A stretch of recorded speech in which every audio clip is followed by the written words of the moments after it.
In the winter of 1962, a passenger train known as number 606 departed from Denver, Colorado, bound for Salt Lake City, Utah.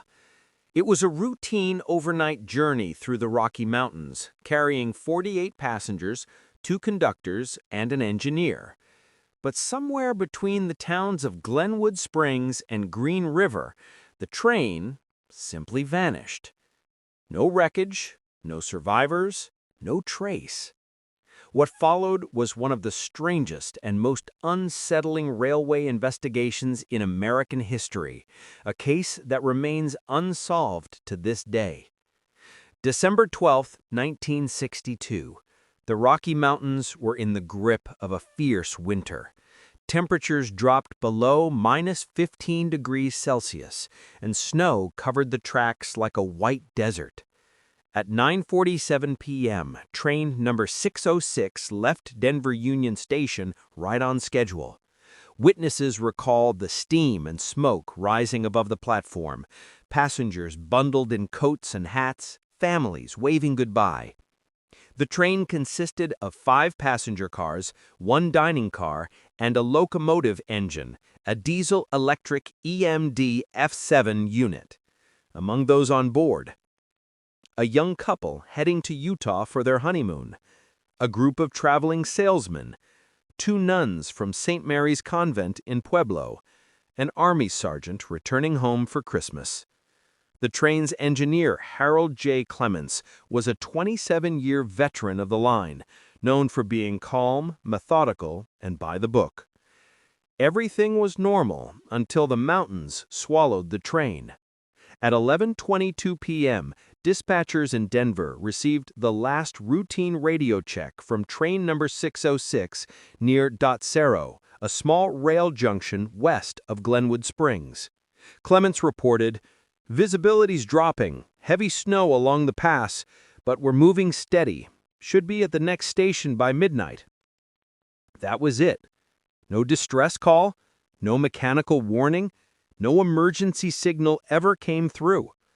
When the dispatcher tried to contact 606 at 12:10 a.m., there was silence. By 1 a.m., Salt Lake City reported the train overdue.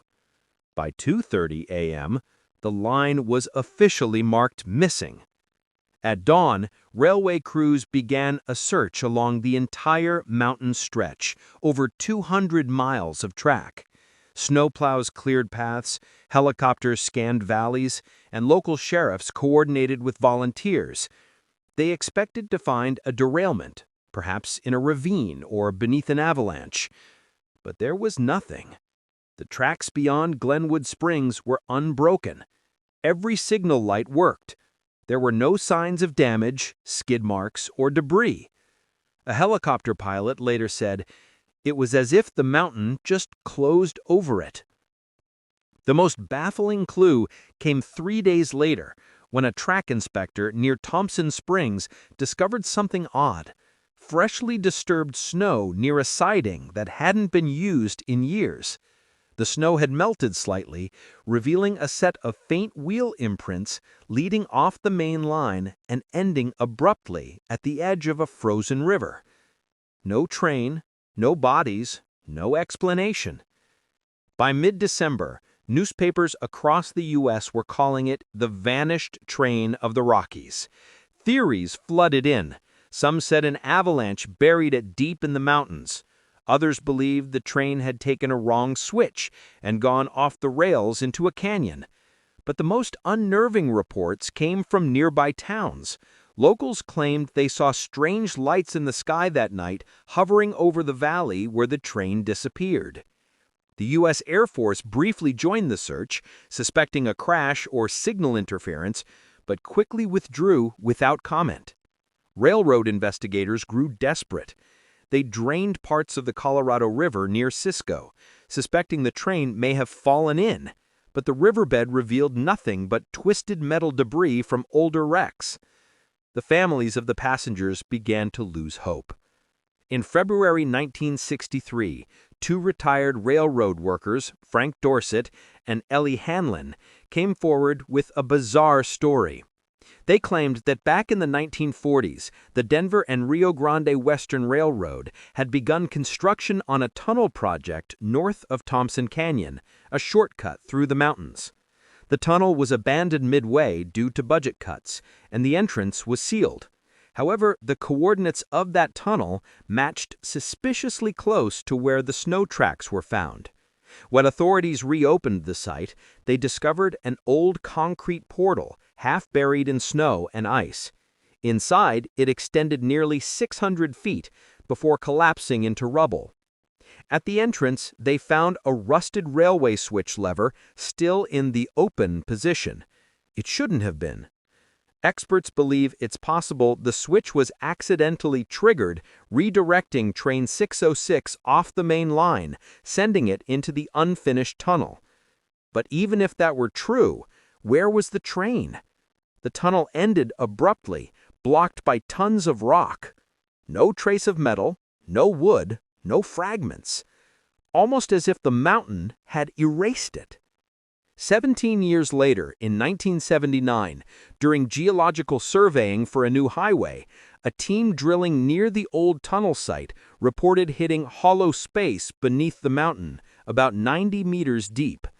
When they lowered a camera into the cavity, the grainy black and white footage showed something unmistakable: the outline of a rail car, rusting, silent, and tombed in stone.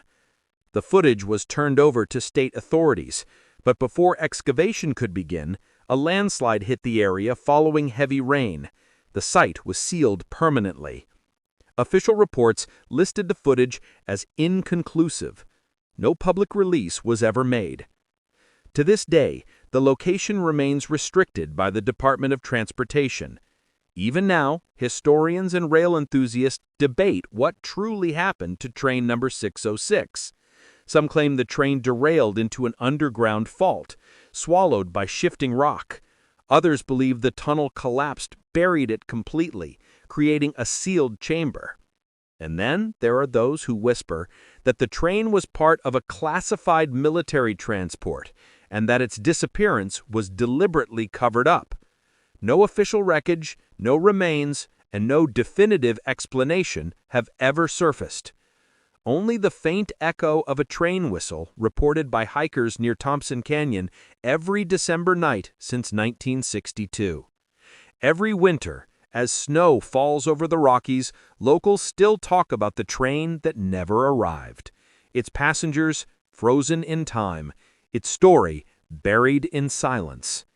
Train number 606 remains one of the most enduring transportation mysteries in American history. And until the mountain gives up its secret, it always will.